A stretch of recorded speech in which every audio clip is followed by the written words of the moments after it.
Estamos muy agradecidos por su presencia en el Centro de Estudios Filosóficos Tomás de Aquino. Vamos a agradecer por su presencia y vamos a tener esta conferencia del movimiento de los astros, la ciencia básica, un tema relacionado con el movimiento de los astros del doctor Daniel Malacara Poblado.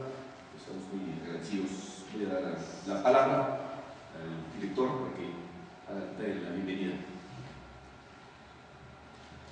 Bueno, en el marco de las festividades de la fiesta de Santo Tomás de Aquino, quiero agradecerle su participación. Les doy la más cordial bienvenida a nuestro Centro de Estudios Filosóficos.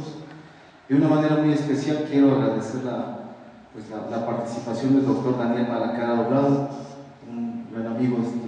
Su papá, de hecho, nos dio clases aquí a varios de nosotros en nuestras generaciones hace como 12, 13 años. Y tenemos un grato recuerdo de su papá, el doctor también Daniel Malacara, fundador del CION, Centro de Investigaciones en Óptica. Y bueno, nos complace hoy tener con nosotros al profesor y doctor Daniel, que nos va a dar esta conferencia sobre el movimiento de los astros, como una primera conferencia en el marco de la fiesta de Santo Tomás de Aquino. Bienvenido, doctor. Para darle la palabra al doctor, quisiera, ya muy conocido aquí, pero para el gran público, vamos a dar una breve semblanza de su currículum, que sea un resumen muy limitado, de un currículum muy amplio. Le pedimos que nos diera unos datos suficientes como para, que ya lo conocemos, pero para entender su trayectoria. Le voy a pedir a Lenti, a favor de leer el currículum. Buenas noches. Voy a presentar un poco del currículum. Doctor Daniel Malacara Poblado, licenciatura ingeniero en electrónica y de comunicaciones por la Universidad Iberoamericana, maestría en ciencias óptica, Centro de Investigaciones en Óptica, 1994, doctorado en ciencias por el Centro de Investigaciones en Óptica, investigador titular del Centro de Investigaciones en Óptica, áreas de investigación, interferometría y diseño óptico, miembro del Sistema Nacional de Investigadores. Tiene 25 artículos de investigación publicados en revistas internacionales, un capítulo de un libro, 29 trabajos presentados en congresos internacionales, Estados Unidos, Sudamérica, Europa y Asia. Pues agradezco a Marlene la brevísima presentación del currículum inmenso que tiene el doctor Daniel Malacara, y luego le voy a pedir al doctor que me haga el favor de tomar la palabra para explicarnos su conferencia, su participación. Yo después haré nada más una breve introducción de lo que haya entendido de la conferencia, pues, y sobre lo que significa esto en el contexto de Santo Tomás de Aquino. Pero entonces muy agradecido, doctor. ¿Qué tal? Gracias, buenas tardes. Les agradezco antes que nada al padre de Luz que hizo favor de invitarme. Ya tengo años de conocerlo y como es un gran amigo y le agradezco la invitación. Yo les voy a hablar sobre lo que es el movimiento de los astros. Traté de... Todo lo que les voy a explicar obviamente lleva mucha matemática, pero prometo que no puse... Bueno, puse ahí ecuaciones, pero no se las voy a explicar. Entonces, para que sea la plática sin matemáticas, sin nada de esas cosas que de repente nos agobian y nos aburren. Entonces así les voy a dar la plática. Entonces la plática se llama Movimiento de los Astros.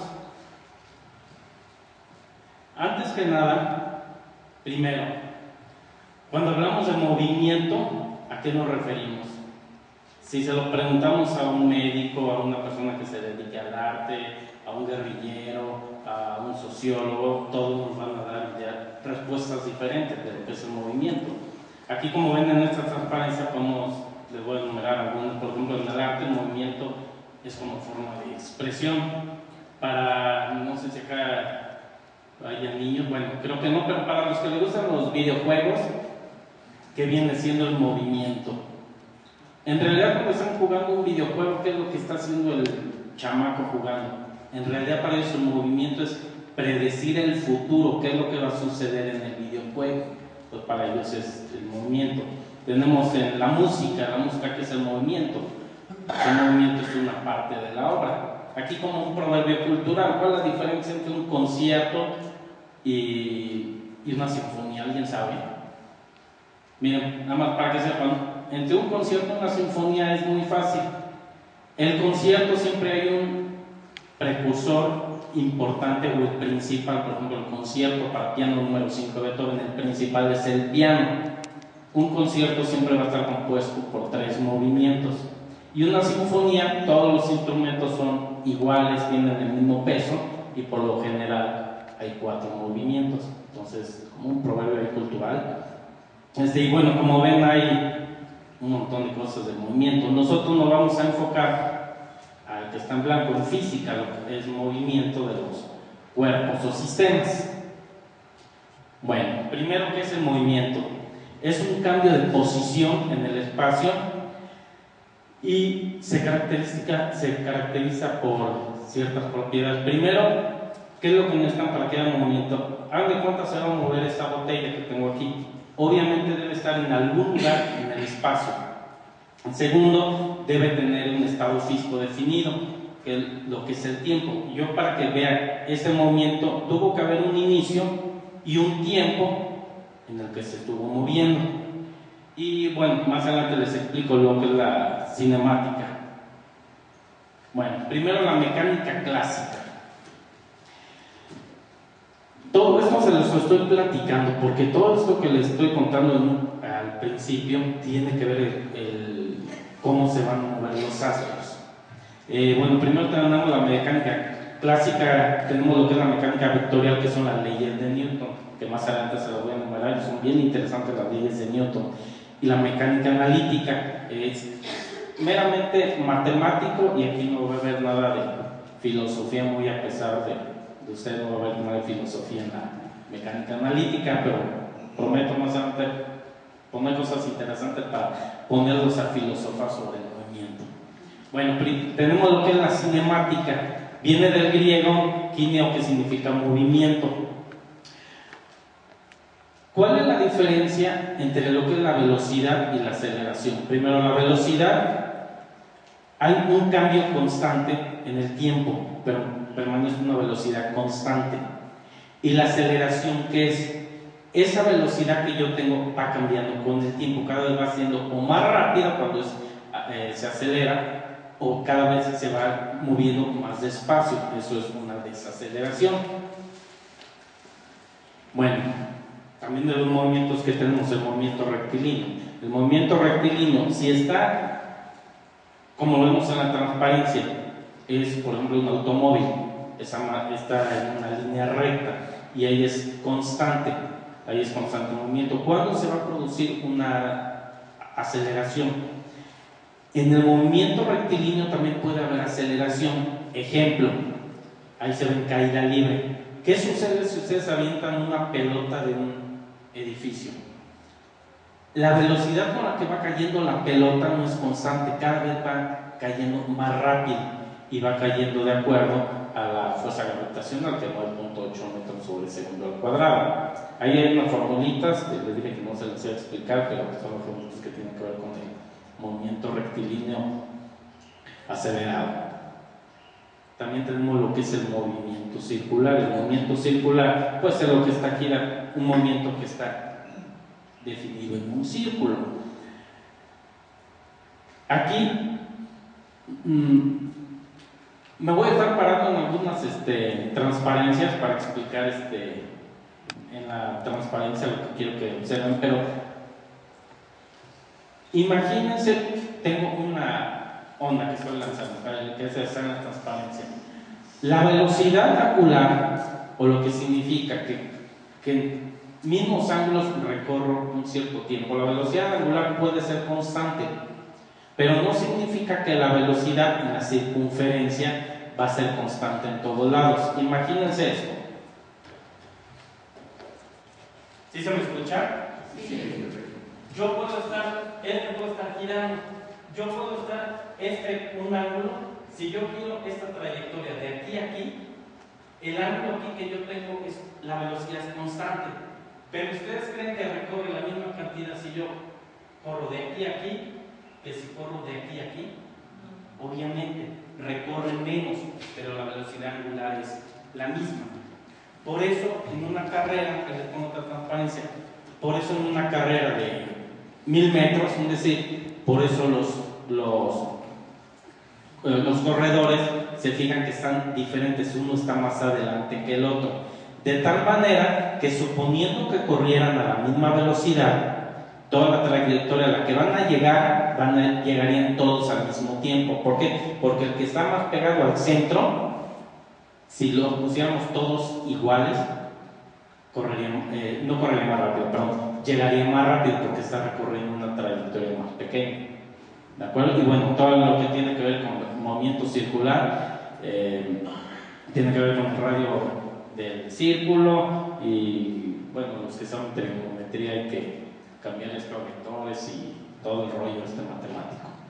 Bueno, el movimiento pendular, este movimiento es bien interesante y sobre todo se aplica mucho a lo que es el movimiento a la Tierra. El movimiento pendular viene de péndulos, que significa pendiente, y quien primero observó este movimiento fue Galileo en un templo, vio cómo estaba oscilando una lámpara y veía cómo oscilaba la lámpara, y él lo que encontró fue lo siguiente.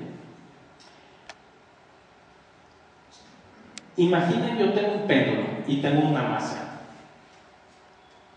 ¿Ustedes qué se imaginan? Si ese péndulo con la misma masa y el mismo largo del listón, si yo lo recorro hacia acá y lo suelto, va a tener una cierta oscilación, una cierta frecuencia. Pero si ese mismo péndulo lo suelto de más cerca, ¿cuál creen que va a tener una frecuencia mayor? Aquí lo que se encontró que tiene la misma frecuencia. Entonces esto se aplicó, calcularon la masa, la longitud del péndulo, del cordón, de tal manera que cada frecuencia sea un segundo. Cada vez los relojes pendulares cada vez es un segundo. Para los que tengan algún reloj de los nuevos de péndulo en sus casas, bueno, pero ¿qué sucede? Les dije que tiene que ver con el tamaño del cordón. ¿Y qué pasa en invierno y en verano? ¿Qué sucede con la temperatura? Pues se va a dilatar el cordón o se va a hacer más corto dependiendo de la temperatura. Entonces, ese tipo de cosas hay que controlar en nuestro reloj. No sé si alguien por aquí tenga uno, por ahí en un instructivo, donde hay que mover una cierta masa para que siempre esté pendulando igual. Ahora, el péndulo de Foucault. ¿Esto qué sucede? Ponen a su péndulo, está oscilando. Imagínense, está la Tierra, bueno, redonda, y aquí tienen un vástago y está oscilando el péndulo. Siempre va a estar oscilando en la misma dirección. Pero ¿qué movimiento tiene la Tierra? Tiene este movimiento, ¿de acuerdo? Entonces, si el péndulo sigue oscilando y la Tierra está girando, ¿qué es lo que va a suceder? Va a suceder lo que se ve en la transparencia. Se fijan cómo está oscilando el péndulo en diferentes posiciones. El péndulo de Foucault nos detecta, se puede detectar justamente el movimiento de rotación de la Tierra con el péndulo de Foucault. Bueno, el movimiento parabólico, si yo agarro este vaso y se los aviento, ¿cuál es la trayectoria que va a seguir el vaso? Justamente sigue la forma de una parábola. Ahí se ven, se pueden hacer cálculos. Si yo conozco en esta transparencia donde está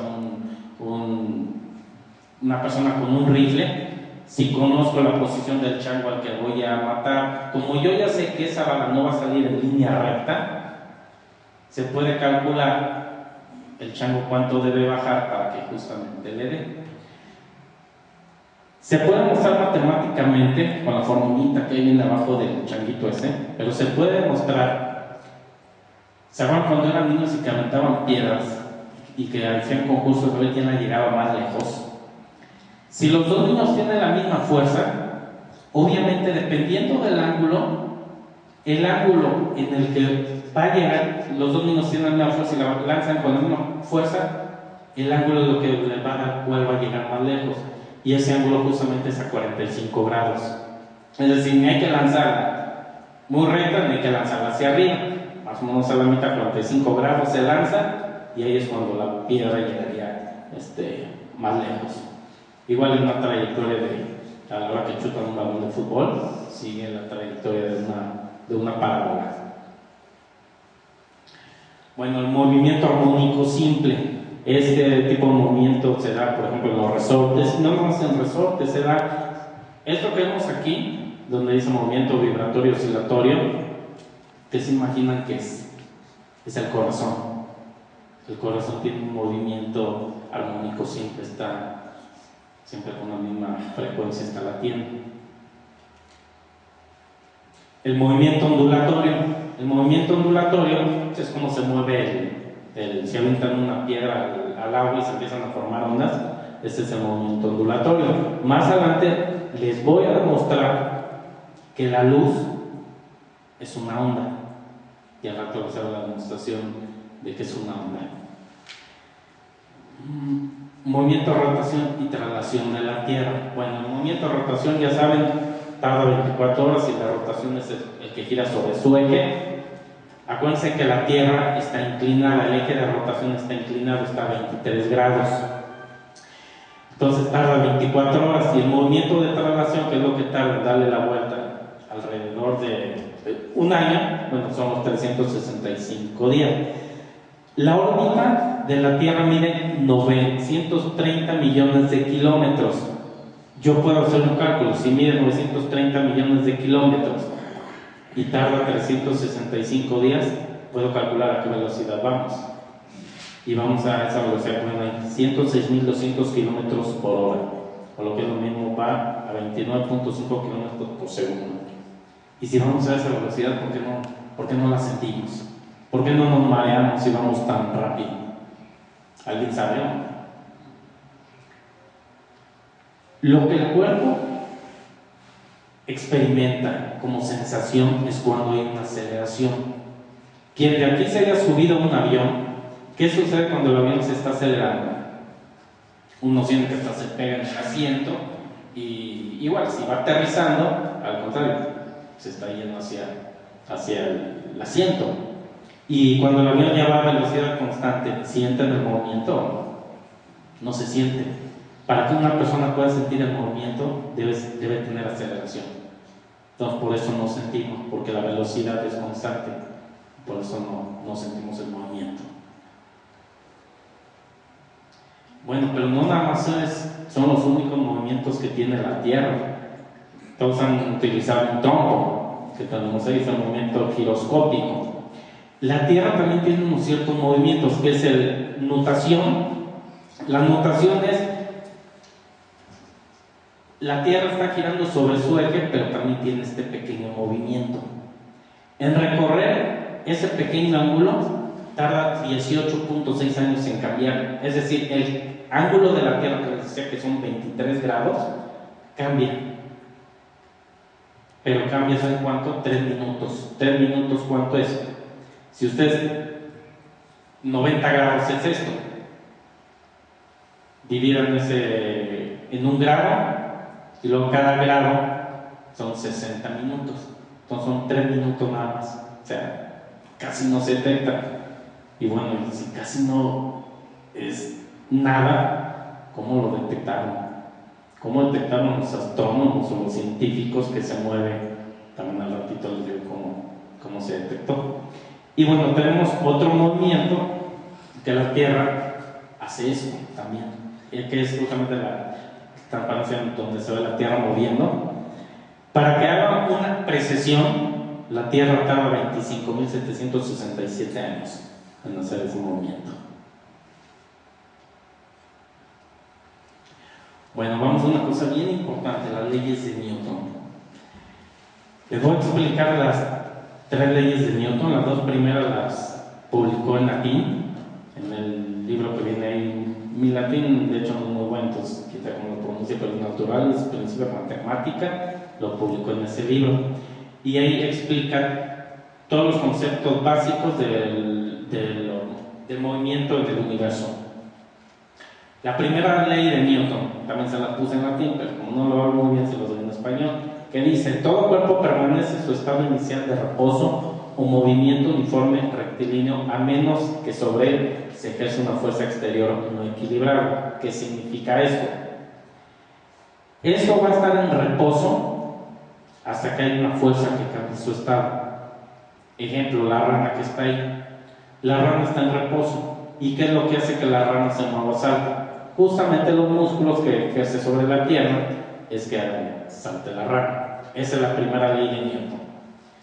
La segunda ley de Newton: el cambio de movimiento es proporcional a la fuerza motriz impresa y ocurre según la línea recta a lo largo de la cual aquella fuerza se imprime. ¿Y en español qué significa? Ahí tengo una formulita. Yo les dije, no les voy a hablar mucho de formulita, nada más me voy a fijar en esa fuerza igual a masa por aceleración. Estoy dando el ejemplo. Si tengo una persona está jugando golf y con la misma fuerza le pega la pelota y la pelota tiene una masa muy pequeña, ¿qué va a suceder con la pelota? Va a salir con una aceleración grande. Ahora, si esa misma persona con la misma fuerza aplica, pero hace camión en donde tiene una masa grande, ¿cuál va a ser la aceleración? Pues va a ser una aceleración muy pequeña. Pues ahí matemáticamente está explicada esa fórmula. Y hay otra, la más interesante, la tercera ley de Newton. Con toda acción ocurre siempre una reacción igual y contraria, o sea, las acciones mutuas de dos cuerpos siempre son iguales en direcciones contrarias, o lo que es lo mismo. Cuando ustedes le pegan a una persona, obviamente le van a pegar a la persona, su cabeza se va a mover hacia lo que le pegaron, pero ¿qué sucede con la mano de él? Se va hacia el otro lado con la misma intensidad. O en una pistola, quienes hayan disparado una pistola, sale la bala y ¿qué sucede con la mano? Se regresa con la misma fuerza. ¿En dónde se aplica esto? En los aviones. En los aviones, justamente, el chorro de aire que lanzan por la turbina es la fuerza con la que mueve el avión. Y aquí va una cosa bien interesante. Así es como vuela el transbordador espacial. Los tanques echan un chorro de gas y hace que se eleve. Pero ustedes saben por qué utiliza un transbordador, por qué hace 2 etapas el despegue. Se fijan en la transparencia. No sé si se acuerdan que primero actúan estos y despega el transbordador. No, perdón. Primero actúan estos, los que tenemos aquí, y despega el transbordador. Y después, ¿qué hacen en el espacio? No, ya cuando a una cierta altura los tira y ya prende los otros. ¿Por qué hace eso? Por lo siguiente: para que el transbordador, la fuerza, salga de la fuerza gravitacional de la Tierra. Si yo les pido, lancen una pelota, láncenla hasta el espacio, ¿con qué fuerza la deben echar la pelota? Pues una fuerza impresionante. Entonces podrían decir, pues que hago unos tanques que tengan una fuerza impresionante para lanzar al transbordador fuera de la órbita. Pero ¿qué pasa con eso? Van a estar inyectando más combustible, y al haber más combustible ya se vuelve algo paradójico. Necesito más combustible, pero pesa más. Entonces, compárenlo con un globo de agua. Yo quiero lanzar un globo de agua lo más alto, pero el combustible es el agua. Al echarle más agua va a pesar más.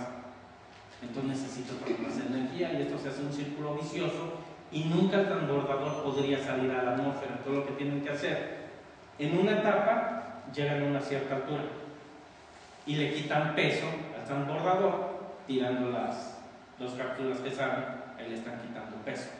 Entonces ya al quitarle peso ya utilizan los otros y ya alcanzan a salir de la atmósfera. Que aquí lo interesante es que Julio Verne, en su libro Viaje a la Luna, sin saber física y que todavía no se descubría esto, lean el libro y lo hacen 2 etapas el viaje a la Luna. Bueno, ley gravitacional de Newton. Eso dicen que estaba sentado en un manzano, y que le cayó una manzana en la cabeza y se puso y dijo, ¿por qué cae la manzana? Pues justamente por la fuerza gravitacional. La fuerza gravitacional, Newton no fue el que encontró, que es 6.67 por 10 a menos 11. Quien encontró esa... bueno, ¿y qué dice? Dos cuerpos con diferente masa, por la masa que tienen, se atraen. Quien encontró la fuerza de gravitación universal fue una persona rara, yo creo bien inteligente, pero rara. Fue Henry Cavendish, que encontró la fuerza gravitacional. Lo hizo con el péndulo de torsión. No sé si alcanzan a ver dos masas ahí en el péndulo. Son dos masas que pone a girar muy fuerte y bueno, encuentra lo que es la constante de gravitación universal. Les decía que esta persona era muy rara por lo siguiente. Él era el principal accionista del Banco de Inglaterra.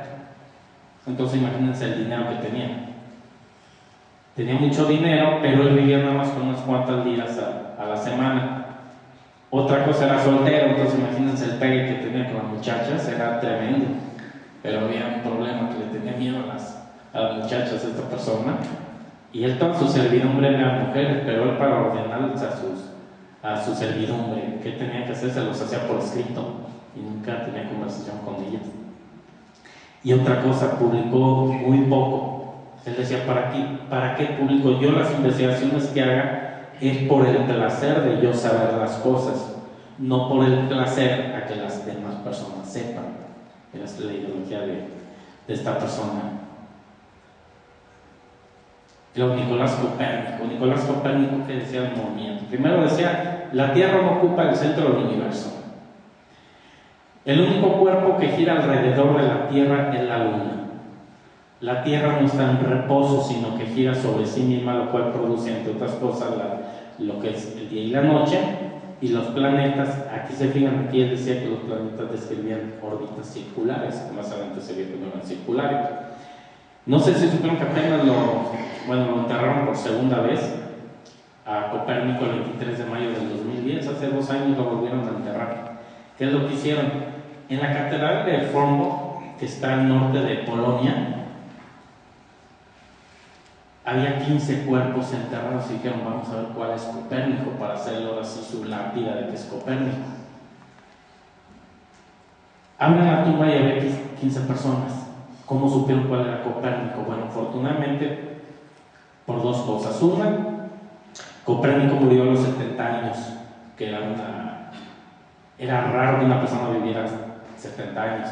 Entonces por ahí más o menos supieron que era Copérnico. Y la otra, en uno de los escritos de Copérnico se encontró un cabello. Entonces sacaron ADN al cabello que encontraron en los escritos de Copérnico y al cuerpo y vieron que eran iguales. Entonces ya dijeron que era Copérnico. Vean cómo era Copérnico, cómo se lo imaginaban en la foto de arriba. Y ya con los estudios del cráneo y demás, Copérnico así más bien lo describían como la foto de abajo. Bueno, una simulación en computadora de cómo describían a Copérnico. Luego llega Kepler y él tiene también 3 leyes, también se las voy a explicar. La primera ley dice, todos los planetas se desplazan alrededor del Sol describiendo órbitas elípticas. Fíjense, ya no son circulares, ya son elípticas. Y el Sol se encuentra en uno de los focos de la elipse. ¿Ustedes se acuerdan de niños cómo hacían una elipse o no? Una elipse tiene 2 focos.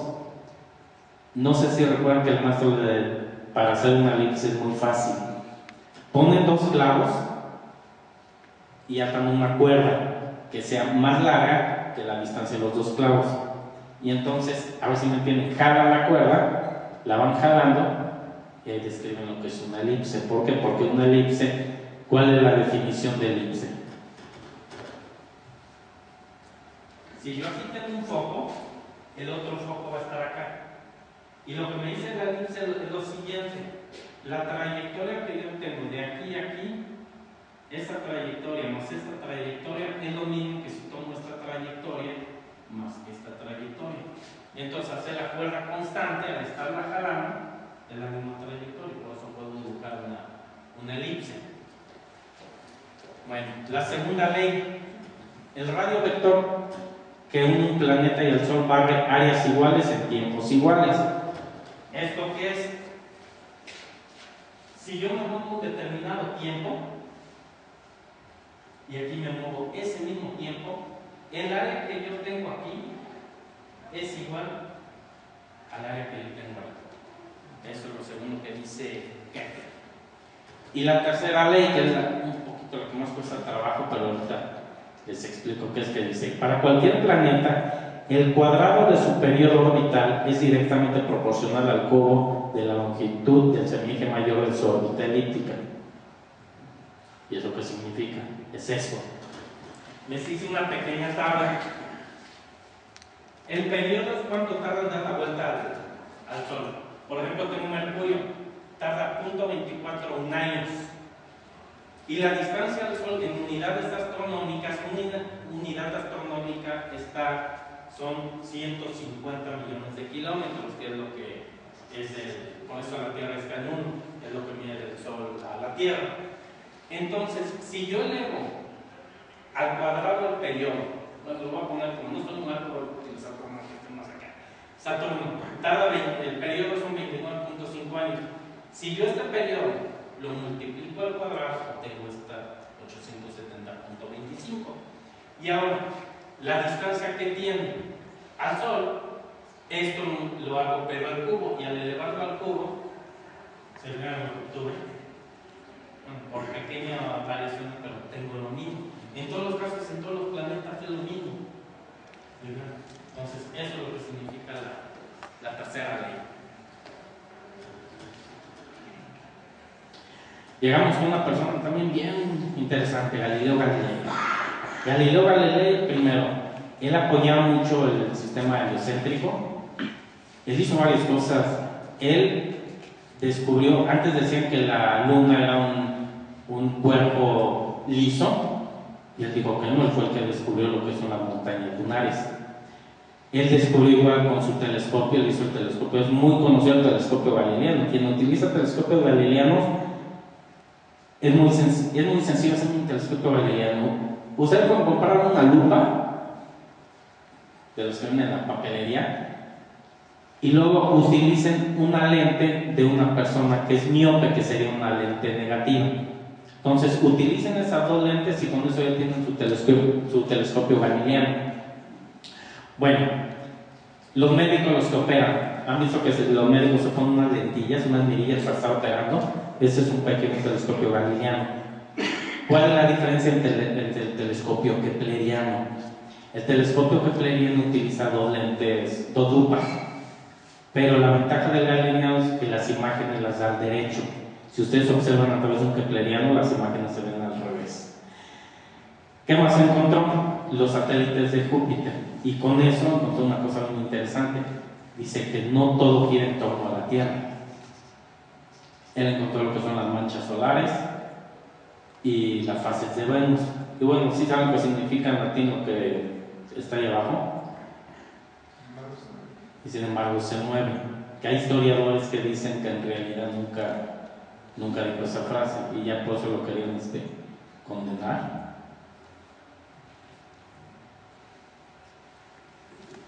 Bueno, de hecho lo condenaron, sí. Y viene, ¿han escuchado hablar del Big Bang? El Big Bang, ¿qué es? Se supone que de algo surgió todo el universo. De la nada emerge toda la materia con una explosión. Solo una explosión, hagan de cuenta, es esto y explota, y todo lo que se va formando son las estrellas, planetas, galaxias. De ahí surge el Big Bang. Aquí viene, y bueno, Fred Hoyle, que lo puse, él dice que no, él decía no, ese es el modelo estacionario. Pero curiosamente, él decía el Big Bang no es cierto, es una mentira, es una falacia.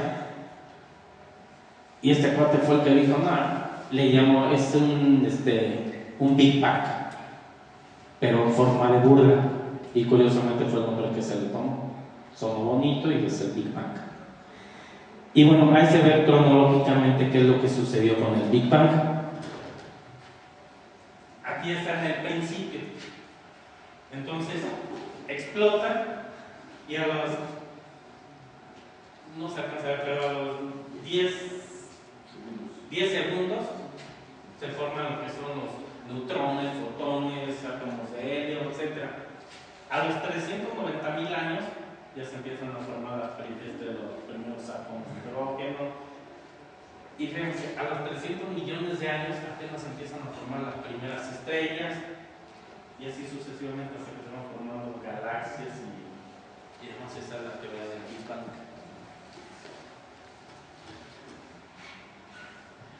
Bueno, ¿qué podemos encontrar en el universo? Es un universo gigantesco. Podemos encontrar galaxias que aproximadamente han encontrado que son 100.000 millones de galaxias, cuasares, que son más o menos 200.000 los que se han encontrado. Los cuasares que son elementos muy brillantes, como si fueran estrellas, pero todavía mucho más brillantes. Luego lo que son los pulsares. Los pulsares son estrellas que parece que están como si fuera un pequeño un faro del aeropuerto. Esos son los pulsares. Agujeros negros. ¿Qué son los agujeros negros? Los agujeros negros es bien interesante. Se supone que es masa que está tan comprimida que ni la luz sale de ahí. Para que se den idea de qué tan comprimido es un agujero negro, si ustedes quisieran hacer la Tierra fuera compactada como un agujero negro, es decir, vamos a compactar todo lo vamos a compactar, la Tierra quedaría más o menos del tamaño de una pelota de fútbol. Es así de denso, es un agujero negro. Y es tan denso que sucede, al ser tan denso, la fuerza gravitacional es mucho mayor. Y bueno, aquí yo les dije, la Tierra quedaría como un pedazo de un balón, pero los cuasares son gigantescos, son millones de kilómetros. Entonces imagínense qué pasa con la luz. No sale la luz de ahí, queda bien ahí atrapada, por eso se conoce como agujero negro. Las nebulosas, que están todas, se dice que todas las nebulosas, la mayoría tienen hidrógeno y helio. Ahí esa fotografía son las trífidas, estas nebulosas, y bueno, van a decir, ay, ¿cómo tiene hidrógeno y helio? ¿Cómo son todo el material que tienen si están tan lejos? Mandan un mono a medir. ¿Cómo se sabe que tienen esos materiales? Ahorita les digo cómo lo saben. Y luego los cometas, que igual también tienen amoníaco, sodio, hierro, etc. Y son masas. ¿Se acuerdan del cometa? ¿Cuál fue el cálculo que se vio hace unos, que será como 10 años, ¿no? O más, que se veía casi a simple vista? Y bueno, sí, tienen órbitas igual elípticas, se van girando con respecto en torno al Sol. Bueno, el cómo saben que contienen las estrellas. ¿Se acuerdan del prisma de Newton? Que si tienen un prisma, pasa luz blanca y se difractan todos los colores. Viene siendo como el arcoíris, es lo que sucede. Una gota de agua es el pedazo de vidrio, llega al sol y se difractan todos los colores. Pero eso cuando se tiene todos los materiales o todo como el sol. Pero ciertos espectros, por ejemplo el hidrógeno, si usted pusiera un prisma y ponen hidrógeno muy caliente a que esté iluminado, lo que van a ver es justamente esto. Ven el espectro del hidrógeno, tiene estas líneas espectrales. Entonces por eso saben qué elemento es. Para el mercurio tiene estas líneas espectrales, las que están acá. Y para el espectro de sodio tiene estas dos líneas espectrales. Este del sodio no encuentran sodio. Bueno, ya no tanto, pero ¿se acuerdan las calles? Cuando empezaron las colonias muy modernas que se iluminaban con sodio, que era la luz amarilla. Si ustedes utilizaran un espectrómetro y vieran, es lo que observan, las dos líneas espectrales del sodio. Entonces, con radiotelescopios es como se sabe que contienen las estrellas. Bueno, el analema solar. ¿Qué es el analema solar?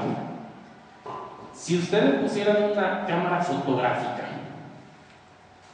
la pusieran apuntando hacia el sol y van a tomar una fotografía del sol, pero siempre esa fotografía la van a tomar a la misma hora durante todo un año.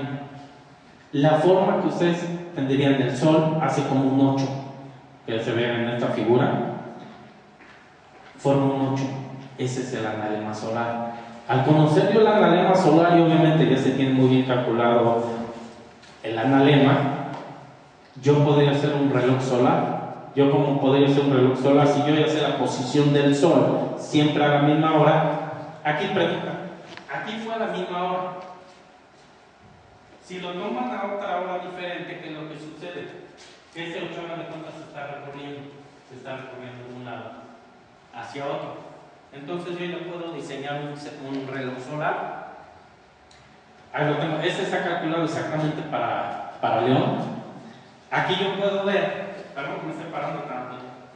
Aquí yo puedo ver, por ejemplo, hoy está, si la sombra estuviera apuntando, es decir, aquí, yo puedo saber la fecha y la hora.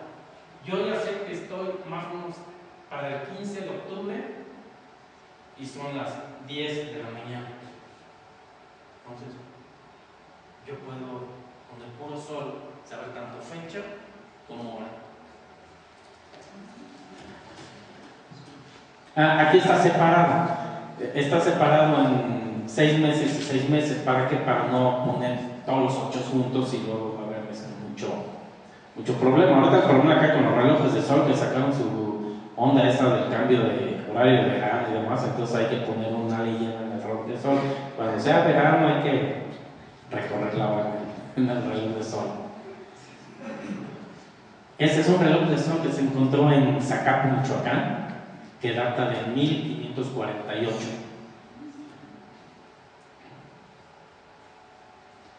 Bueno, les comentaba sobre el reloj de sol. Para diseñar un reloj de sol es diferente obviamente para cada posición en la Tierra. Es diferente un reloj de sol para León que si lo hago para Inglaterra, que si lo hago para Barcelona, España, son diferentes. ¿Cómo se posiciona una persona en la Tierra? Con lo que es la latitud y longitud del lugar. ¿Qué es la latitud? Es la distancia que existe entre un punto cualquiera y el ecuador. Se toma como el ecuador el centro, el dos hemisferios, una pelota partida a la mitad, ahí es el ecuador. Y lo que me dice es cuántos ángulos hacia arriba está una ciudad, hacia el norte o hacia el sur. Pero también debemos saber qué tanto está hacia el este o hacia el oeste. Y ahí cuál es el punto de referencia. El punto de referencia es el meridiano de Greenwich. ¿Y por qué se tomó ese como referencia? ¿Por qué no tomaron otro meridiano? Aquí lo que pasa es que hubo una reunión en 1884 y aquí Europa, el huracán, fue en Estados Unidos y por suerte no, y fue en Washington. Lo bueno es que no se les ocurrió decir que el meridiano cero sea en Washington, no se les ocurrió en Greenwich, que es un observatorio que hay en Inglaterra. Incluso si ustedes van a ese observatorio, ven ahí trazada una línea, que es la fotografía que se ve ahí, y ahí es el meridiano, exactamente el meridiano cero. ¿Saben cuál es la latitud y longitud de León? Son 21 grados, 7 minutos, 11 segundos al norte, es decir, del Ecuador miden 21 grados y bueno, hacia el norte, y hacia el oeste miden 101 grados, 40 minutos, 50 segundos. Esto es el Observatorio Nacional de la UNAM, son muy exactos ahorita en la posición, van a decir, bueno, pero ¿dónde? Yo no tengo la misma longitud y latitud que ustedes tienen una diferencia, claro, muy poco, pero ustedes pueden comprar, no sé si todavía lo vendan, pero si ustedes quisieran saber exactamente la longitud y latitud de cada lugar de la República, vayan a la librería que está aquí en, ¿cómo se llama la librería? Que está en López Mateos Juan Miguel Alemán. Porrúa. Ahí compré. La editorial Porrúa justamente edita se llama, no recuerdo el nombre, pero ustedes digan que es, sí, el almanaque publicado por la UNAM. Y ahí vienen todos los datos de cada ciudad. Por ejemplo, en León, las coordenadas que da están medidas justamente en la torre de Catedral. Y ahora es bien fácil. Ustedes ya utilizan el GPS o el Google Maps y ya exactamente les dice las coordenadas. Bueno, todo el universo ya por el Big Bang se está moviendo. ¿De qué tamaño es el universo? Es tremendamente grande. Tan grande es que lo que tenemos que hacer es no medir en kilómetros, sino medir en años luz. ¿Qué es un año luz? Es la distancia que recorre la velocidad de la luz en un año. Si la velocidad de la luz va a 300.000 kilómetros por segundo, un año luz son casi 10 billones de kilómetros. Son casi 10 billones de kilómetros. Le voy a dar algunas distancias luz. Por ejemplo, el de la Luna. La distancia de la Tierra a la Luna está a 1 segundo luz, que significa que la luz tarda 1 segundo en llegar a la Luna. ¿Qué es lo mismo en 1 segundo que más recorre la luz? Da 8 vueltas a la Tierra. La distancia al Sol son 8.3 minutos, lo que le tomaría un jumbo, yendo más o menos a 1000 kilómetros por hora, un jumbo le tomaría 17 años llegar al Sol. La distancia a Plutón son 5 horas y media. La distancia a Alfa Centauro, que es la estrella más cercana, que está en la constelación de Centauro, está a 4 años, 4 meses luz. El tamaño de la Vía Láctea son 100.000 años luz. Y aquí nada más estamos en nuestra galaxia.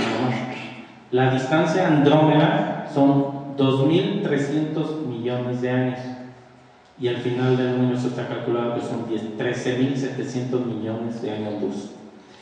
Aquí yo sé que a ustedes les gusta lo que es la filosofía, entonces aquí hay una cosa interesante. Suponiendo, si es la velocidad de la luz, suponiendo estoy viendo el Sol está a 8.3 minutos, ¿de acuerdo? ¿Qué significa esto? Que el Sol que estamos viendo nosotros, estamos viendo más bien el pasado del Sol de lo que fue hace 8.3 minutos. O lo que es lo mismo, si de repente, hipotéticamente, el Sol explotara, significa que en ese momento no explotó, ya había explotado hace 8 minutos. ¿Qué otra cosa? ¿Quién cree en Maussan de aquí? Espero que nadie. Es lógico que debe haber de tantos millones de galaxias que hay, tantas estrellas, tantos planetas. Claro que debe haber planetas que tengan las características óptimas para que haya vida. Pero eso es una cosa a decir que llegaron los marcianos, que están viviendo y demás. ¿Por qué? La estrella más cercana ya está comprobado que en nuestro sistema solar no hay vida inteligente. Entonces la estrella más cercana en donde pudiera haber planetas está a 4 años, 4 meses luz. Eso, si la nave en la que viene viajará a la velocidad de la luz, que al ratito también por la teoría de la relatividad van a ver que también hay cosas filosóficas bien interesantes, pero suponiendo logran hacerlo en 4 años. ¿Qué tecnología tendrían entonces para venir a la Tierra? Tendrían una tecnología impresionante, una tecnología que la Tierra yo creo ni en sueños la puede tener ahorita. Entonces, si tienen esa tecnología tan avanzada, ¿de qué se esconden? Es como si nosotros fuéramos a una tribu que apenas está en pañales, no nos vamos a esconder de ellos. Y si nosotros vamos con armas muy poderosas, ¿ustedes creen que nos vamos a esconder de ellos? Pues obviamente que no. Entonces, por eso es eso que viene en ovnis es, bueno, cuento de Maussan. Bueno, no nada más la Tierra tiene esos movimientos que les dije. También, ¿dónde se encuentra nuestro sistema solar? Nuestro sistema solar se encuentra en la Vía Láctea. Entonces, dentro de esta galaxia, también el sistema solar tiene un movimiento así circular, en donde tarda 226 millones de años en dar una vuelta. Entonces, lástima ya no nos tocó dar una vuelta alrededor de la galaxia. Y no nada más eso, aparte del movimiento circular, de un movimiento más o menos así en espiral. Ahí la línea punteada viene siendo el círculo, pero aparte va así como tipo resorte también. Ese movimiento tiene todo el sistema solar sobre la Vía Láctea. Bueno, esa fotografía que ven ahí es, si ustedes pusieran una cámara y dejaran abierto para que esté tomando una fotografía durante 24 horas, verían ese movimiento. Ahí aparece lo que es la estrella polar. Le llaman la estrella polar, bueno, justamente la dirección de rotación de la Tierra justamente está apuntando hacia la estrella polar. ¿Se acuerdan que les decía antes que la Tierra también tenía un movimiento que va cambiando 3 minutos? Justamente se dieron cuenta justamente por eso, porque la estrella polar se mueve 3 minutos en ese rango de, eran 18 años más o menos, se mueve 3 minutos, por eso vieron también ese movimiento. Si ustedes quieren localizar la estrella polar, es muy fácil, busquen. ¿Todos han visto la Osa Mayor y la Osa Menor en las constelaciones? Bueno, localicen la Osa Menor y justamente en la colita de la Osa Menor, ahí está la estrella polar. Ustedes van hacia el norte y esa es la estrella polar. Bueno, antes de pasar a esta, ¿cómo le hacen para medir? Ahorita les hablé de distancias. Bueno, ¿cómo le hacen los astrónomos para medir distancias tan lejanas? Bueno, primero, si el planeta no está muy lejano de la Tierra, yo podría medir por triangulación. Si yo quiero medir la distancia a la que está, por ejemplo, el señor que está allá en la esquina, yo por triangulación podría, si yo me cambio de posición, estoy aquí y luego me cambio de posición y yo sé cuánto mide esto y más o menos veo igual cuánto cambia la persona, yo por triangulación puedo medir a qué distancia está la persona.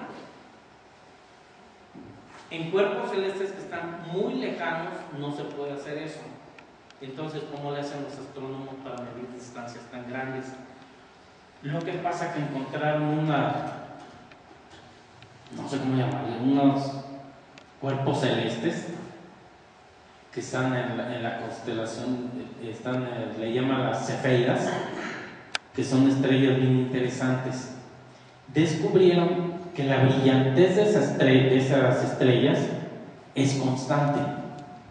Entonces, si la brillantez de esa estrella es constante, ¿qué pasa si yo tengo aquí una linterna y me voy alejando?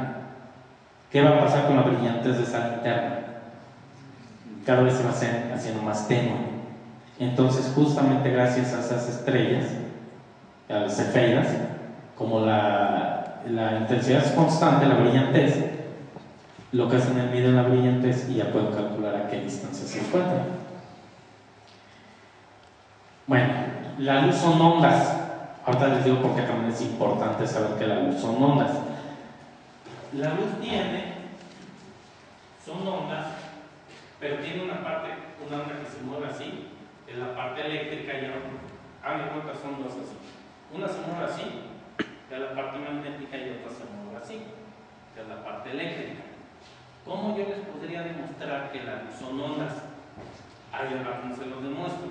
Imagínense esto, no voy a utilizar la luz, voy a utilizar una cuerda.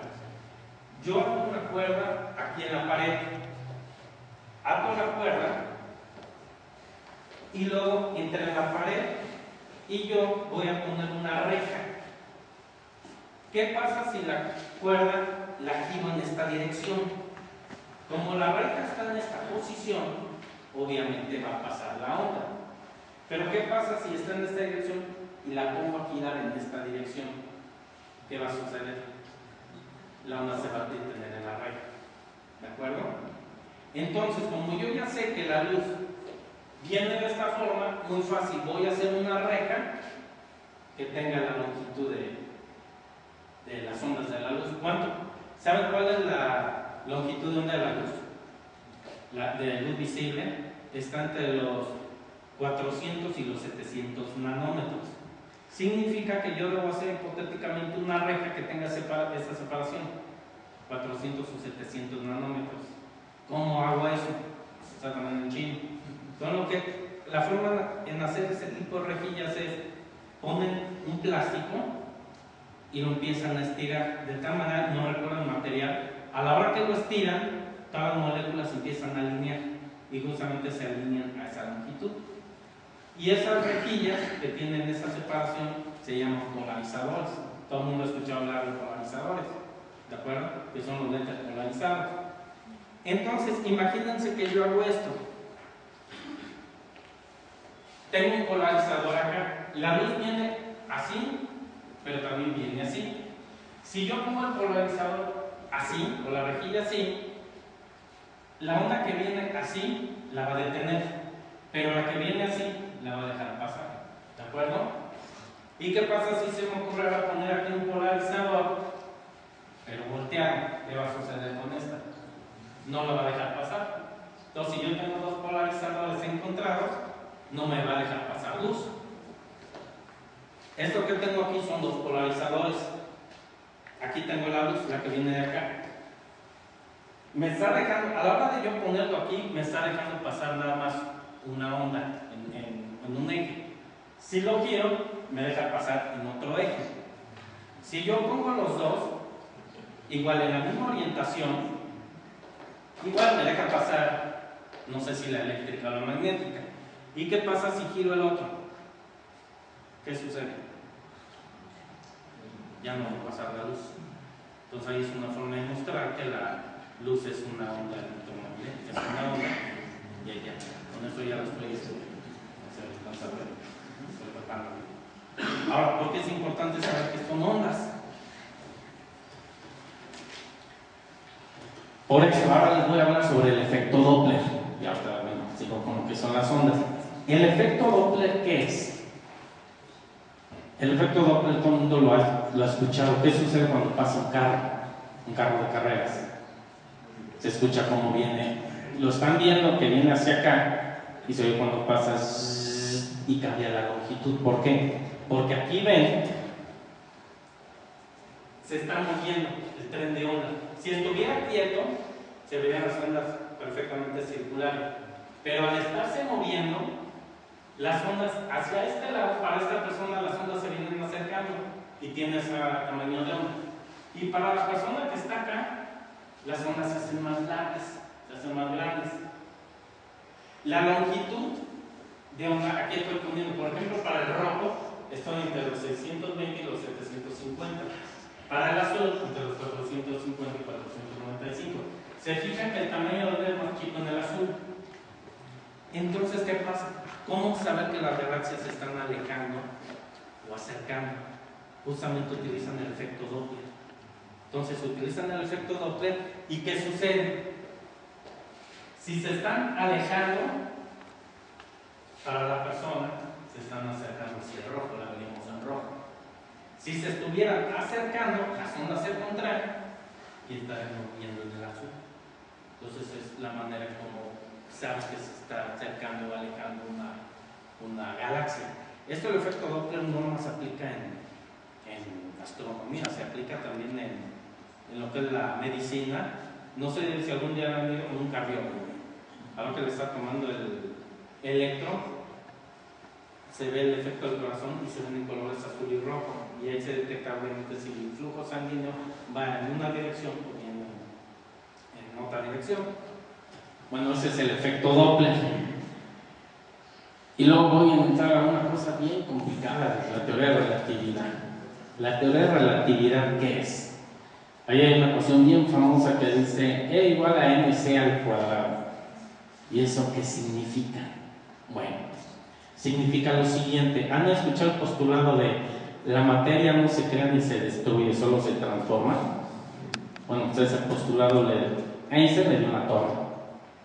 Einstein lo que dice es esto: si yo tengo materia, es decir, en pocas palabras, él lo que dice que esa materia se puede transformar en energía.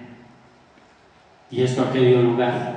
A lo que es justamente la bomba atómica, que Alberto Einstein nunca estuvo de acuerdo en lo de la bomba atómica, por eso es que renunció. No es cierto, perdón. Por eso es que Einstein cambió de nacionalidad, de la alemana a americana.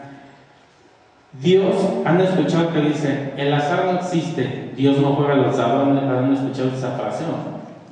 ¿A qué se refiere a Einstein? Que no todo se juega así al azar, o sea, él dice que hay un Dios, que no es el Dios el que nosotros creemos, Él es el Dios, no recuerdo el nombre, pero es otro Dios diferente, pero es de entender eso, que todo tiene que ver con algo que hizo un Dios. Bueno, pero la teoría de relatividad no nada más implica esto, también implica, híjole, lo que es la paradoja de los gemelos, está bien complicada de entender, pero ahí les va que es esto. Ahí están las ecuaciones para que vean a qué se refiere, pero es esto. Dice que el tiempo se contrae. Si yo me empiezo a viajar a velocidades cercanas a la velocidad de la luz, el tiempo se contrae. Pone un ejemplo. Si yo viajo en una nave y voy al 50% de la velocidad de la luz y viajo un año en la nave, al llegar a la Tierra ya pasaron 1.15 años. Si viajo al 87% de la velocidad de la luz, llego a la nave a un recorrido de un año, pero ya cuando llegué a la Tierra ya pasaron 2 años.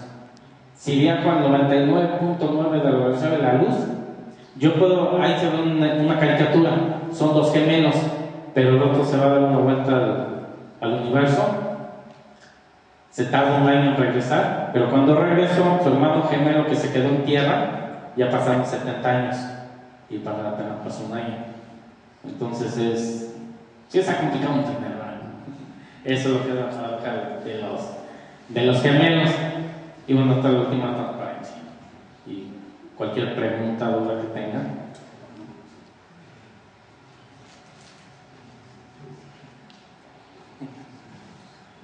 Es complicada la astronomía, si uno se pone a filosofar, es a veces bien interesante. No sé si tengan alguna pregunta, inquietud. ¿Sí me podría explicar otra vez el efecto Doppler? Sí. Sí, claro. Suponiendo yo empiezo a emitir un sonido, ¿saben cómo pueden escuchar el efecto Doppler? Agarran una grabadora, aten un cordoncito y denle vueltas. Van a escuchar cómo se escucha la música. Bueno, si yo empiezo a emitir sonido y no me muevo, el sonido viaja igual en todas direcciones. Pero si yo ese sonido se empieza a emitir y me empiezo a acercar hacia usted, ¿qué sucede? Las ondas se están contrayendo. Y las ondas que se están quedando atrás de mí se están alargando. ¿Qué es lo que tengo aquí? Aquí las ondas se contraen y aquí se están alargando.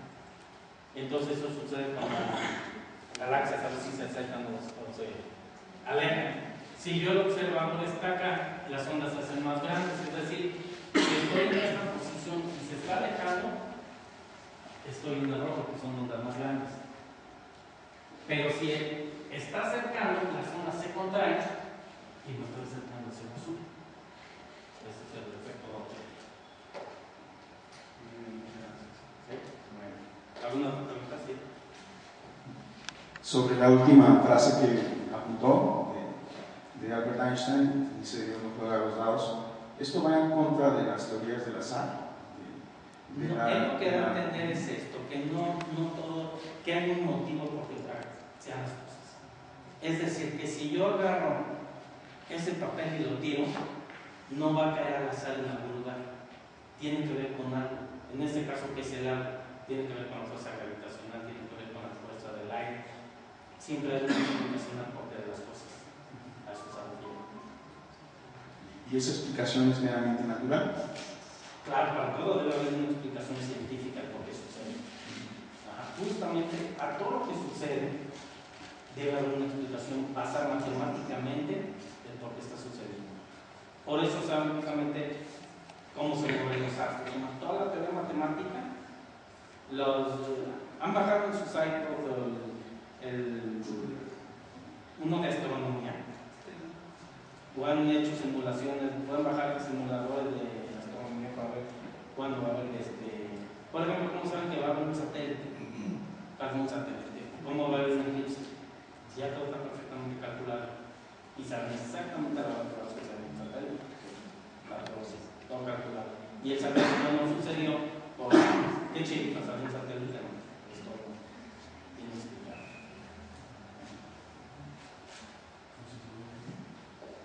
Sí. Bueno, no en la conferencia, pero podía dar una explicación sintética de la constante de Hubble. A ver, no se escucha. Que si no hablo de la constante de Hubble en la ponencia, pero me gustaría ver si puede hacer algo sintético respecto a la constante de Hubble y cómo funciona visualmente. Ustedes saben, yo no sé mucho de la constante de Hubble, pero ustedes saben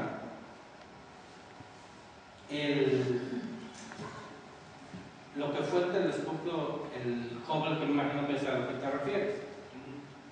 ¿Por qué se lanzó un telescopio al espacio? ¿Por qué fue un telescopio al espacio? ¿Por qué no hicieron un telescopio más grande aquí? ¿Por lo que perdón? Es más bien por la atmósfera. Lo que sucede es que el índice de refracción, ¿qué es el índice de refracción? Eso, si yo divido, se lo voy a explicar más fácil. ¿Ustedes creen que yo vaya más rápido corriendo o nadando? Una persona. Eso obviamente que corre más rápido que nadar. ¿Por qué? Porque el agua es más densa, entonces hay una fuerza contraria que está haciendo que vaya más despacio. Bueno, el índice de refracción es la relación que hay entre la velocidad de la luz en el vacío, la velocidad en el vacío dividido entre la velocidad de la luz en el medio. Entonces, el índice de refracción de la atmósfera está cambiando constantemente. ¿Y eso qué es lo que hace? Que a la hora que yo formo una imagen, lástima que, bueno, si yo aquí, yo puedo cambiar el índice de refracción aquí, ¿cómo lo podría yo cambiar? Si yo pongo aquí un encendedor, van a ver que mi imagen se empieza a mover. ¿Por qué? Porque estoy cambiando el índice de refracción, pero lo estoy cambiando, calentando aquí. Entonces, ¿qué sucede a la hora que quiero observar? Como está cambiando el índice de refracción, es variable, las imágenes a veces salen borrosas. Tengo que evitar la atmósfera. Todo por eso se lanza un telescopio al espacio, para evitar la atmósfera y que salgan mejores imágenes. Ya ahorita, como lo hacen, ya no es necesario lanzar un telescopio al espacio. Ahora se les ocurre una forma muy ingeniosa, se nos da la óptica adaptiva. ¿Qué es la óptica adaptiva? Es un telescopio muy grande, pero en lugar de que sea un solo espejo, es como si fueran panales de abejas. Un espejo grande formado por pequeños espejos en panales de abejas.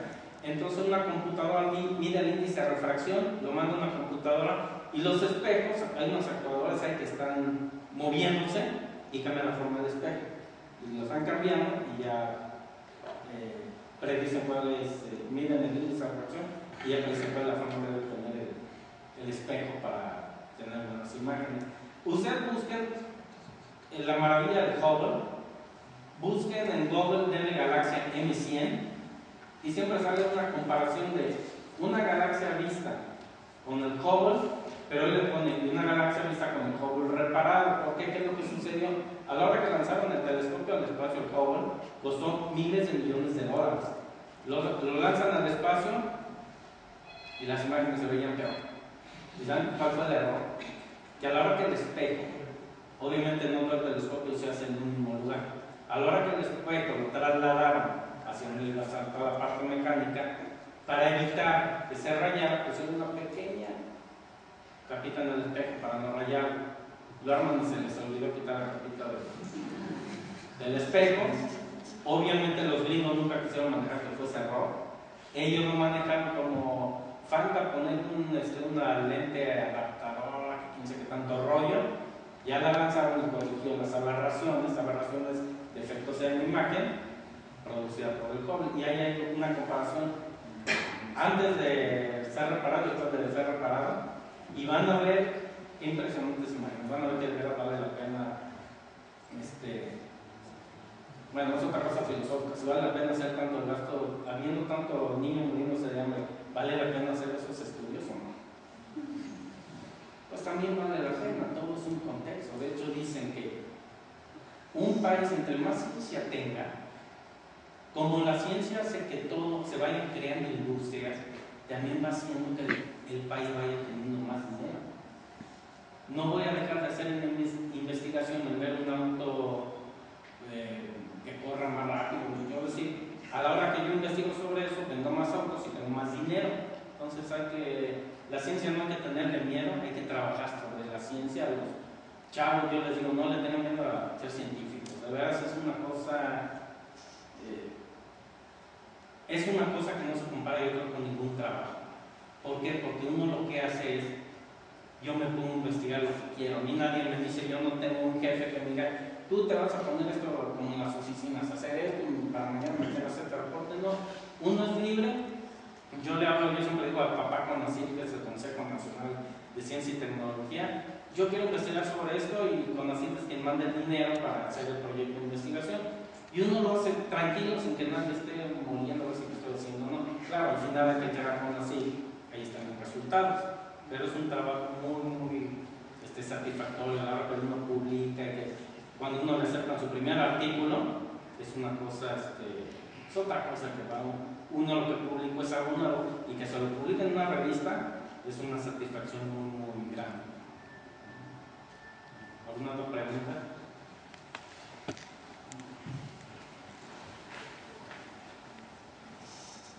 Buenas noches. Yo tengo dos preguntas. La primera es en relación con un astro más cercano, que es la Luna. ¿Y por qué parece que siempre vemos la misma cara? Sí, siempre la misma cara. ¿Y cuál sería el efecto? Y tengo otra en relación con saber si es que el universo se cicla, porque he escuchado algunas teorías y tengo esa duda, no sé si es posible que el universo se cicle. Es decir, que se está expandiendo y que luego... Hay teorías que dicen eso, que se está expandiendo y que luego se va a volver a contraer. No está todavía muy comprobado, pero eso dicen, que ahora el momento que se va a volver a contraer. Y la primera pregunta que hiciste sobre por qué siempre vemos la primera cara de la Luna es por esto. El movimiento de rotación, ahora me cuentas esto, aquí está la Tierra girando, pero la Luna también tiene un movimiento. Entonces, a la hora que está girando la Tierra, sucede esto. Yo siempre estoy viendo la misma cara de la Luna. No sé si me voy a entender. Haz de cuenta, están parados ustedes aquí y la Luna está aquí. Y a la hora que está girando, a la hora que está girando, siempre en la misma posición a la que veo. Que también hay cosas interesantes con respecto a la Luna. No sé, la Luna gira exactamente igual a la Tierra. El periodo de 28 días es igual que la Luna, exactamente. 24 horas. No, estamos viendo la misma cara. Sí, exactamente, igual. Hay una cosa interesante que sucede. ¿Cuánto tarda de una fase a otra fase de la Luna? Eso ya tiene que ver con la información del Sol. ¿Cuánto tarda? Eso se hace. Para que se repita una misma fase. Tarda 28 días. ¿Cuánto tarda la menstruación de una mujer? 28 días.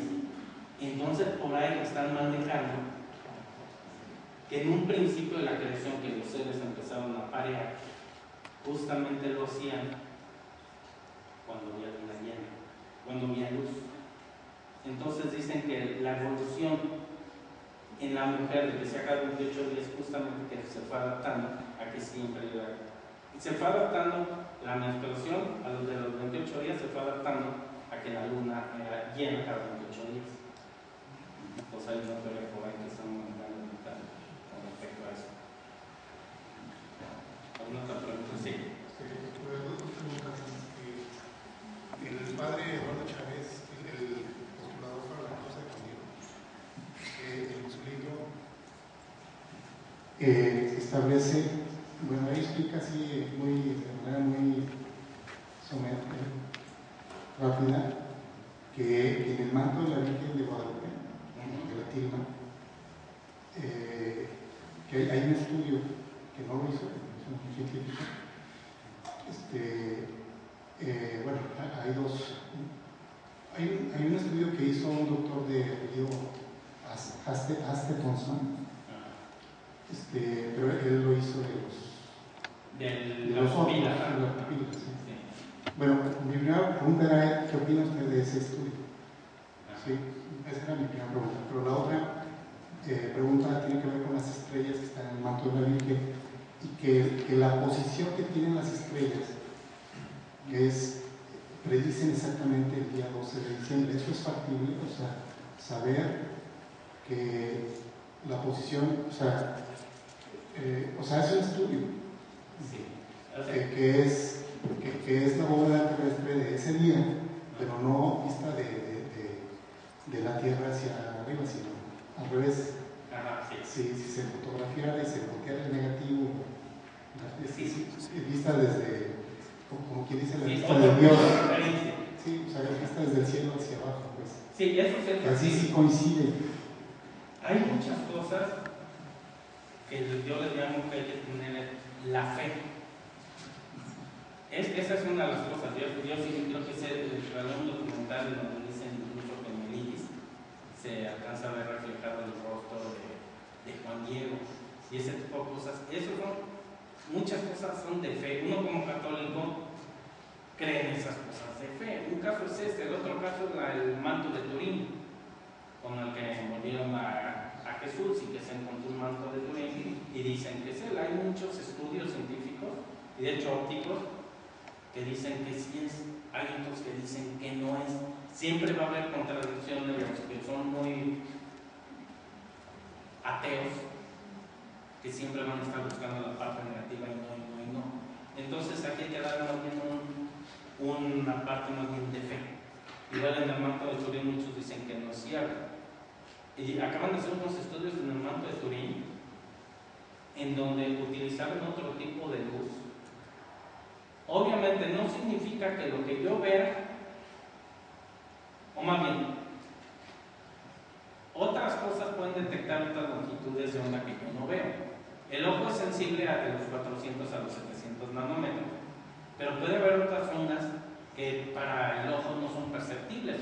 Pero yo puedo hacer un instrumento óptico que sí sean perceptibles. Ejemplo, los visores estos de visión nocturna. Para ellos detectan lo que es el calor y la transforman en imagen. Bueno, hicieron unos estudios en el manto de Turín en donde se ve inscrito, no recuerdo la palabra, pero creo que dice en hebreo, creo que viene la palabra Jesús. Y viene también, no recuerdo la otra palabra, pero hay estudios en donde también lo ponen. Y obviamente el otro lado de la moneda dice que no es cierto, que es algo truqueado. Entonces esas cuestiones ya son cuestiones de fe. Pero sí es factible hacerlo. Comprobado científicamente. Sí. O sea, por ejemplo, eso que dice precisar el día exacto. Sí, por sí. la posición de las estrellas de ese día. Sí, ahorita sí se puede precisar. Eso sí se puede precisar. Sí, eso sí. Eso es lo que decía él, que las estrellas que están marcadas en el manto coinciden exactamente con la posición de los astros del 12 de diciembre. Sí. Entonces, pues, ¿cómo iban a pintarlo? Sí, exactamente. Sí, entonces yo digo ahí es cosa de fe. ¿Alguna otra? También mencionan los agujeros de gusano. ¿Es también la probabilidad de que existan o simplemente también mencionan mucho que pueden reflejar a otro ambiente o otra órbita? También no sé si eso sea cierto o sea falso. También manejan muchos, incluso también manejan. Les recomiendo que lean un libro que se llama Un universo en una cáscara de nuez. Es un libro que tiene muchas imágenes, está relativamente fácil de leer y ahí habla sobre eso. Lo escribe, ¿cómo se llama el científico de Hawking? Que incluso está en la silla de ruedas. Él hace el libro y habla mucho sobre eso. Pero ya son cosas tanto cuánticas como relativistas para entenderlo, pero con ese punto igual. Igual el agujero negro, otra pregunta sería, vendría siendo una masa contraída o comprimida completamente. Al momento de observar otra atmósfera, ¿es absorbente o simplemente sería como una forma cóncava o convexa? En la forma en la que la vamos a ver. Mira, la existencia de los agujeros negros, ¿cómo la detectaron? Porque cuando decías, ¿cómo saber que hay un agujero negro y que tal que no haya nada? O sea, ¿cuál es la diferencia entre que tú ves un agujero negro y que no haya nada? Si tú hipotéticamente tomaras una fotografía, es lo mismo. Pero ¿cómo detectaron los agujeros negros? Justamente por la fuerza de gravitación. Justamente ciertas estrellas, ¿qué sucede a la hora que pasan por una fuerza gravitacional? Por ejemplo, el Sol. que pasa muy cerca del Sol, la Tierra en realidad hace más rápido el giro. Entonces, por eso en medio no se detectan los agujeros negros. Y otra sería, dicen que también, al igual que si existiera un agujero negro, también existiría un astro semejante a un astro del agujero de luz, que vendría siendo lo contrario. De hecho, yo no había escuchado. Por ejemplo, habían dicho que sería como el Big Bang, que sería uno de ellos, que al contrario, en vez de contraer la energía, la expulsó. Hay unas estrellas que se llaman enanas blancas, que es una enana, se supone, hay lo que son las enanas blancas y se me fue otro nombre, pero es que estrellas se empiezan a contraer. Dicen que eso fue por ejemplo, el origen de una estrella, es eso, es una enana blanca que se está contrayendo y ya que se contrajo mucho, explota.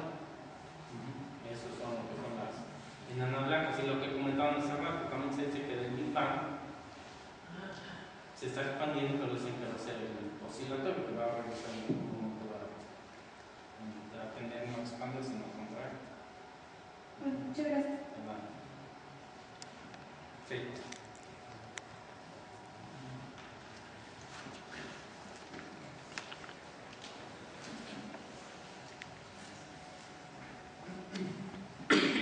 No recuerdo exactamente si Albert Einstein, o más bien si tiene que ver con su teoría, que nos explicó así muy brevemente, en cuanto que él también desmintió el principio que decía que la distancia más corta entre dos puntos es una línea recta. Entonces lo que él decía era que precisamente en cuanto a distancia, espacio, tiempo, podría haber ciertos atajos en cuestiones de poder llegar más rápidamente a ciertas distancias. Tanto así que lo verificaba cuando se daba cuenta que la luz era distorsionada por las fuerzas gravitacionales de los planetas. Entonces, hasta cierto punto, palabras más, palabras menos, daba a entender que era posible, teóricamente al menos, lo que hoy en día es todavía ciencia ficción, o sea, viajar en el tiempo. Entonces, hipotéticamente, porque bueno, hasta este momento es así, ¿qué nos puede decir sobre si realmente se podría viajar, no sé, en el futuro lejano, no sé, en el tiempo? Eso, como tú dices, también está muy lejano que llegue a ser realidad. Pero, ¿esto por qué surgió? Ahorita lo que comentaste. Para llegar de un punto a otro, ¿cuál es la trayectoria más rápida? En la línea recta. Bueno, pero hay un principio que se conoce como el principio de Fermat, que dice que no es cierto. El principio de Fermat lo que dice, para que una trayectoria de un punto a otro sea lo más rápido, un rayo de luz debe ser o un estacionario, o un máximo, o un mínimo. Eso en español, ¿qué es? Es esto. Voy a poner el ejemplo anterior. Imagínense, eso depende del índice de refracción también. Imagínense, yo estoy aquí, soy un salvavidas, y de repente tú te empiezas a ahogar. Yo ya les había dicho, es ilógico que yo pueda nadar a la misma velocidad que a la que corro, ¿de acuerdo? Entonces, si yo estoy exactamente a la misma distancia entre la orilla de la playa, es decir, tu distancia a la orilla de la playa es la misma que yo tengo de la playa hacia donde estoy yo. Yo quiero llegar rápido a rescatarte porque te estás ahogando. ¿Qué es lo que hace un salvavidas? Se lanza en línea recta, está cometiendo línea recta. Lo más rápido no es la línea recta. ¿Por qué? Porque como nada, yo debo encontrar una trayectoria tal que yo trate de nadar lo menos posible en el agua. Aunque yo corra, como yo corro más rápido en la arena, a lo mejor la trayectoria que yo tomo no es esta. A lo mejor a mí lo que me conviene hacer es correr hacia acá y luego hacia ti. ¿Para qué? Alargué la trayectoria en la arena, pero ¿qué hice con la trayectoria en el agua? La hice más corta. Y a mí me conviene hacerla más corta porque nada más despacio. voy más lento en el agua. Entonces, de ahí más o menos surge esta idea. Justamente esto es ¿sí se entendió? Sí, gracias. Sí. ¿Cuál ha sido su experiencia en cuanto a fe y ciencia? ¿Cómo ha vivido eso? Dicen que los científicos somos bien ateos, ¿no es cierto? Para mí, yo soy muy católico, yo creo en Dios. Como les decía, es cuestión de fe. Una vez a mí siempre me preguntan, bueno, si tú eres científico, y siempre la pregunta, entonces, ¿tú qué avalas? ¿La existencia de Adán y Eva? ¿O lo que dijo Darwin, de que provenimos del chango? Bueno, yo siempre les contesto, no, es que no es ni una ni otra. ¿Cuál es la diferencia entre el ser humano y un chango? Yo siempre digo, es que tenemos alma. Entonces puede que, más bien, la ley de Darwin es cierto, venimos del chango, pero hubo un momento en que Dios a ese chango le dio alma y es cuando surgió Adán y Eva. Entonces yo puedo con las dos hacer lo mismo, pero yo soy muy creyente y yo siempre trato incluso hasta, ¿qué es lo que dice cuando uno muere? En la Biblia dice que todos vamos a tener un mismo fin, ¿de acuerdo? Entonces, si yo me pongo a ver la teoría de la relatividad, como veo que el tiempo se contrae, para mí a la hora que yo muera, significa que todos ustedes también murieron ese mismo día, por la teoría de la relatividad. Entonces, es cosa de fe, pero sí yo soy muy creyente en que tuvo que haber un Dios. ¿Ustedes creen que todo esto que se ha hecho maravilloso en la tierra, aviones y todo, surgió de la nada? No solamente que, bueno, para mí hay un Dios que está manejando todo esto. Yo tampoco soy muy creyente, más bien, yo no soy las personas que digo, híjole, si ahorita salgo y me porto mal, que eso es, te va a castigar Dios y te va a hacer esto. Tampoco yo soy muy creyente de eso, de que Dios va a castigar a uno. Más bien, Dios nos puso todos los instrumentos para vivir aquí en la tierra y todo con sus leyes y demás. Lo que yo esté haciendo aquí en tierra, a la hora del juicio final, todo eso se va a evaluar. Para Dios, hiciste esto bueno, hiciste esto malo, y se va a poner en una balanza. Pero no es tanto de que, hijo, como me porté hoy mal, seguramente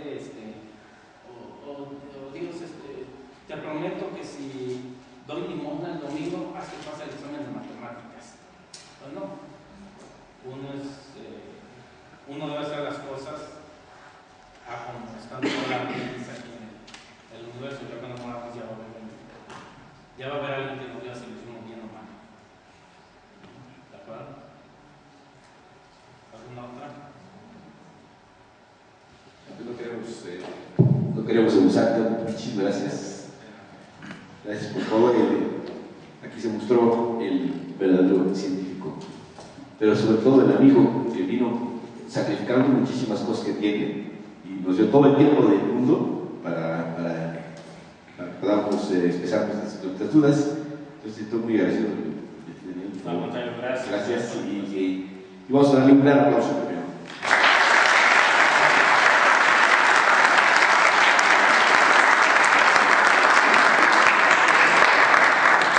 Y les doy la explicación de Aristóteles y Santo Tomás, porque sería otro, ahí no hay otro gustar. Entonces, primeramente, gracias a Daniel por su presencia, por su sabiduría, porque lo que nos dio no fueron datos científicos, sino sabiduría. Y también es un verdadero privilegio de esta institución tenerte aquí. Y también nos privilegia a todos nosotros de haber asistido a esta conferencia. Queremos reconocer la participación del doctor Daniel Malacara en este marco de la celebración de la fiesta de Santo Tomás de Aquino, otorgándole un reconocimiento de parte de nuestra institución. El Centro de Estudios Filosóficos Tomás de Aquino otorga al doctor Daniel Malacara Doblado el presente reconocimiento por su valiosa participación en la conferencia Movimiento de los Astros en la Ciencia Óptica, y también queremos agradecerle a través de una obra de un hermano dominico, también que pues hizo un estudio muy interesante y bueno, también vamos a darle pues este regalo. Muchas gracias, doctor. Gracias. Está en su casa. Gracias por venir. Al contrario. Y bueno, a todos también les agradecemos su participación, su asistencia. El próximo lunes queremos invitarnos también en esta fiesta de Santo Tomás de Aquino. A las 8 de la noche tendremos otra conferencia el próximo lunes que se llama La justicia en Tomás de Aquino, en relación con la sociedad contemporánea. Los esperamos a las 8 de la noche, están todos cordialmente invitados el próximo lunes 28 a las 8 de la noche. Pues muchas gracias.